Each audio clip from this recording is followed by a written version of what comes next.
ዘሮክ ዓለም ሙሉእ ኣሰንቢድዩ ንብዙሓት ዓሰርተ ዓመታት ድዋይነ ጆንሰን ኣብ ናይ ሆሊውድ ናይ ፊልም ኢንዱስትሪ ናይ ጥንቻዊ እውን ናይ ኣካል ህንፀት ብምግባር ናይ ላዕለዋይነት ኣምሳል ተገይሩ ክረአ ጸኒሑ እዩ። ኣብ ዝሰርሖም ናይ ፊልም ስራሕቲ ዳርጋ ኣብ ኩሎም ፊልምታቱ ላዕለዋይነት ብምሓዝ ክሰርሕ ተራእዩ።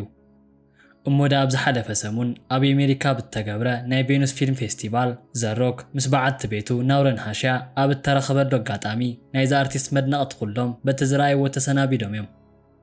እዚ ኣርቲስት ፍጹም ትጽቢት ዘይተገብረሉ ናይ ኣካል ቅርጺ ሒዙ ተራእዩ። ቀጢን ኮይኑ ኣብዚ ፕሮግራም ናብ ዝናብትን እንትብል ብዙሓት ተዓዚቦም እዮም። ብቕልጡፍ እውን እቲ ናይ ኢንተርነት ዓለም እንታይ ክብል ከም ዘለዎ ዝፈለጠ እዩ ዝመስል። ናይዚ ኣርቲስት ፎቶን ናይ ቪድዮ ቅዳሕን ኣብ በብ ሶሻል ሚድያኡ ክድጠፍ ጀሚሩ እዩ። እቲ ህዝቢ እውን ተደኒቑ እዩ። ሓደ ናይዚ ኣርቲስት ፎቶ ይኹን ናይ ቪድዮ ቅዳሕ ድሕሪ ምዕዛቦም እዚ እቲ ኣርቲስት ኣይኮነን እናበሉ ተፈላለዩ መስሓቕቲ ቐልድታት ተዛሪቦም እዮም። ሓደ ድማ እዚ ኮንስፓይረንሲ እዩ ዝበሃል ካብ ሕጂ ንድሓር እዚ ኣርቲስት ኣብቂዕሉ እዩ ብምባል ገሊፆም እዮም። ነዚ ኩነት ምስ ናይ ጥዕና ምዝባዕ የተሓሕዝዎ ዝነበሩ ሓደ ናይዚ ኣርቲስት ሰዓብቲ እውን ተራእዮም እዮም። ኣብዚ ኩሉ ናይ ሓሳብ ምውንጫፍን ምልውዋጥን ግና ዘሮክ እቲ ልክዕ ዝኾነ መብርሂ ነቶም ብሓሶት ክደናገሩ ዝጸንሑ ሰዓብቱ ኣብ ሚድያ ወፂኡ ተዛሪቡ እዩ። ናይዚ ኣካላዊ ለውጢ መልዓሊ ዝኾነ ናይ ኣእምሮ ጉዳይ ነይሩ እኳ ደኣስ እዚ ስጉምቲ እቲ ኣርቲስት ካብ ዝወሰኖም ናይ ህይወት ውሳነታት ቀፂሉ እውን ካብቶም ናይ ፊልምታቱ ጽዕንቶ ንዓቐብ ክኸውን ከም ዝኽእል ተዛሪቦምሉ እዮም። እስከ ንሕና እውን ነዚ ነገር ኣጸቢቕና ንተዓዘቦ። ኣብዚ ናይ ፌስቲቫል መድረኽ ኣብቲ ቀይሕ ምንጻፍ ኩሎም ኣለዉ እተባህሉ ኣብ ናይ ሆሊውድ መድረኽ ተሳትፎ ዝገበሩ ኣርቲስታት በቲ ምዕሩግ ዝኾነ ኣከዳድንኦም ጸቢቖምን ማዕሪጎምን ተረኺቦም እዮም። ካሜራታት እውን ኣብ በብቦቶም ኮይኖም ብርህ ጥፍእ እናበሉ ናይዞም ኣርቲስት ምስሊ እናወሰዱ እዮም። ካብኡ ግና ዘሮክ ናብቲ መድረኽ ይመጽእ እሞ ከምቲ ልሙድ እውን ኢዱ ተጠቂሙ ነቶም ፈተውቲ ኩሎም ሰላምታ ኣቕርበሎም። እቲ ኩነታት ግና ከምዚ ነይሩ። እዚ ኣብ ቅድሚኦም ዘሎ ሰብ እቲ ንዓመታት ኣብ ፊልም ይርእይዎ ዝነበሩ ዘሮክ ኣይነበረን። ናይ 300 ፓውንድ ክብደት ዝነበሮ እዚ ገጅፍ ዘሮክ ኣብዚ ሕጂ እቲ ክብደቱ ጠፊኡ እኳ ደኣስ ጠውላግ ገጽ ኣዝዩ ዝማሰነ ኣካልን ምናልባሽ እውን ናብ 60 ፓውንድ ዝጽጋዕ ናይ ኣካል ክብደቱ ብምሓዝ ኣካሉ ቅልል ኢልዎ ተራእዩ። እቲ ናይ ኢንተርነት ዓለም እውን ንሴኮን ተኣክል ኣይደንጎየን። ናይዚ ኣርቲስት ፎቶታት መዘራረብትን ክኾኑ ናብ ዓለም ተዘርጊሑ እዩ። ተፈላለዩ ሓሳባት እውን ተዋሂብዎ እዩ። ዘሮክ ናብ ጸጸር ተለዊጡ ዝብሉን ካልኦት ቅይዕታትን ኣብዚ ልዕሊ ኣርቲስት ተቐሊዶም እዮም። ብኻልእ ገጽ ድማ ዘሮክ ዘይገለጾ ሕቡእ ዝኾነ ሕማም ኣለዎ እዩ።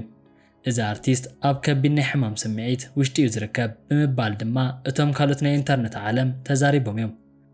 ስዒቦም ድማ ካልኦት ሓሳብ ወሃብቲ ሰባት እቲ ይጥቀሞ ዝነበረ መድሓኒት ስለ ዘቋረጸ እዩ ክብሉ ሓሳብ ሂቦም እዮም። ሓቅን ምዝራብ እውን ከም ሮክ ዝዓይነቶም ናይ ኣርቲስት ሰባት ከም ዝብልዑል ቅልጣፈ ኣካሎም እንትልወጥ እቲ ናይ ኢንተርነት ዓለም ካብ ዝብዝኸፈ መልክዑ ሓሳብ ክወሃቦ ክእል እዩ። ኩሉ ሰብ ናይ ባዕሉ ዝኾነ ሓሳብ ቅድሚ ካልእ ሰብ ክገልጽ ይደሊ እዩ። እዚ ዘሮክ ዝብል ናይዚ ኣርቲስት ስም ን10 ዓመታት ዝኣክል ኣብ ብዙሕ ፊልም ክጥቀመሉ ዝጸንሐ ዓቢ ብራንድ እዩ። ካብ WWE ናይ ሪስሊንግ ስርሑ ተላዒሉ ተፈታውነቱ ኣብ ከምኒ ስኮርፒዮ ኪንግ ዓይነት ፊልምን ኣብ ፋስት ኤንድ ፊሪየስ ናይ ፊልም ስርሑ ጽንኩርን ተባዕን ኮይኑ ብምስራሕ ኣብ ቲቪ ክቐርብ ጸኒሑ እዩ። ኣብ ናይ ኢንስታግራም ገጽ ዝድጥፎም ዝነበረ ናይ ጂም ወይ እውን ናይ ስፖርት ብቕዓት ምስቲ ናይ ምግቢ ስርዓቱ ዘሮክ ዝብል ስም ናይ ጥንካረ መርኣያ ኮይኑ ጸኒሑ እዩ። እሞ ዳ ነዚ ኩሉ ሓሊፉ ዝመጸ እዚ ሓደ ኣርቲስት ኣብ ሓደ ፀሓይ ካልእ ሰብ ብምምሳል ናይ ኣካል ቅርጹ ተለዊጡ እንትረአ ኣዝዩ መሰንበዲ ነይሩ። እዚ ለውጢ እውን ምስቲ ዘሮክ ዝብል ስሙ ሓቢርዎ ዝመጸ መንነት ክልውጥ ተገዲዱ እዩ። ብዛዕባ እዚ ጉዳይ እውን ድሕሪ ሰሙናት ናይ ሰባት ግምት ንድሓር ኣብ መጠረሻ ግና እዚ ኣርቲስት ነቲ ዝሓትዎ ዝነበሩ ሕቶ መልሲ ሂቡሉ እዩ። ነዚ ጉዳይ ብኻልእ ምኽንያት ተሸፊኑ ክሓልፍ እውን ኣይደልየን። እዚ ሃንደበታዊ ለውጢ እውን እዚ ኣርቲስት ኮነ ኢሉ ዝገበሮ ከም ዝኾነ ብምግላጽ ካብ ሕድሕዱ ናይ ኣካሉ ክብደት ምንካይ ብምኽንያት እዩ ክብል ገሊጹ እዩ። ብሓቂ ብሕማም ኣይኮነን። እቲ ዝፍለጠሉ ዝነበረ ናይ ጥንካረ ተምሳል እውን ስኢንዎ ኣይኮነን። እኳ ደኣስ እዚ ተግባር ዘሮክ ክዋሰአሉ እናተዳልወ ዘሎን ኣብ ህይወቱ ተዓቢ ውሳነ ክውስን ዝገበሮ ናይ ፊልም መድረኽ ስማሽንግ ማሽን ኣብ ዝብል ናይ ትፍልጥ ዝኾነ ኤሚን ፋይተር ንጉስ ናይ ማርክ ኬር ህይወት ንተዓዘብቲ ከርኢ ኢሉ ብቕዓቱን ምግላጽ ዝገበሮ ናይ ህይወቱ ተዓቢ ውሳነ ከም ዝኾነ እዚ ኣርቲስት ገሊጹ እዩ። እዚ ጉዳይ ንዓይ ልክዕ ከም ካልእ ናይ ፊልም ስራሕ ነቲ ልሙድ ዝኾነ ገጸ ባህርያት ተላቢሰ ናይ ዶላር ቼካት ዝቕበለሉ ካልእ ናይ ፊልም ስራሕ ኣይኮነን። እኳ ዳስ ህይወቱ ጸልመተሉ ሕልኽላኽን ጽንኩርን ዝኾነ ገጸ ባህሪ ንምስራሕ ኣካለይ ንባዕለይ ብዝግባእ ክልውጥ ናይ ግድን ኮይኑኒ ክብል ተዛሪቡ እዩ። ማርክ ኬር ኣብ ናይ ኤምኤም ታሪኽ ውሽጢ ኣዝዩ መስደመም ተጓሳጣይ ነይሩ።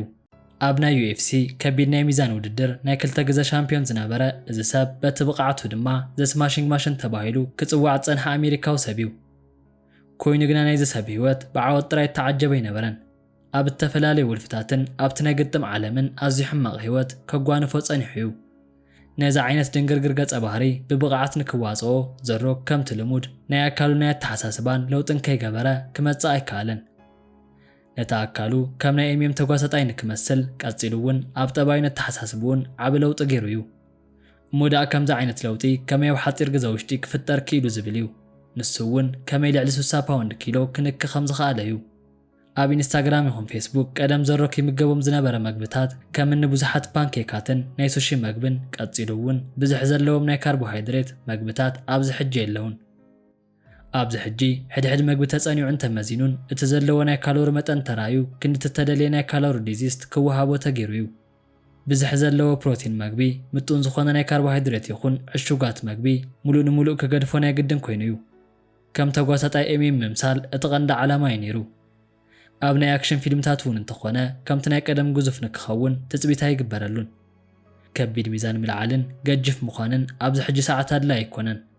እኳ ዳስ ከምኒ ካርዲዮ ዓይነት ስፖርት ቀጺሉ እውን ናይ ቦክስ ልምምድን ናይ ኣካል ካሎሪ መጠን ክንክዩ ዝኽእሉ ጽንዓትን ብርታዕን ዝሓቱ ናይ ኣካል ምንቅስቓስ ክገብር ናይ ግድን ኮይኑዎ እዩ። ውሽጠይ ጽቡቕ ተሰሚዕኒ እዩ። ካብቲ ናይ ቅድሚ ሕጂ ኣብዚ ሎሚ ጥዕና ተሰሚዕኒ እዩ። ኣብ ቀረባ ግዜ ካብዛ ኣርቲስት ተሰምዑ ቃላት እዮም። እዚ ኩሉ ናይዚ ኣርቲስት ሓቃውነት ኣቐዲሙ ክውዛዕ ጸንሐ ቀጺሉ እውን ናይ ሰባት ሕሜት ንሓንሳብን ንሓዋሩን መልሲ ኮይኑ እዩ። እቲ ሓቂ ንናይ ፊልም ገጸ ባህሪ መሲልካ ምቕራብ ነይሩ። ነቲ ናይ ፊልም ስራሕ ሞይኡ ዘለዎ ፍሉይ ዝኾነ ክብሪ ዘርኣየሉ ኣጋጣሚ እውን እዩ። ን52 ዓመት ተላሚድዎ ዝነበረ ናይ ኣካሉ ኩነታት ዳርጋ ሙሉእ ንሙሉእ ለዊጥዎ እዩ።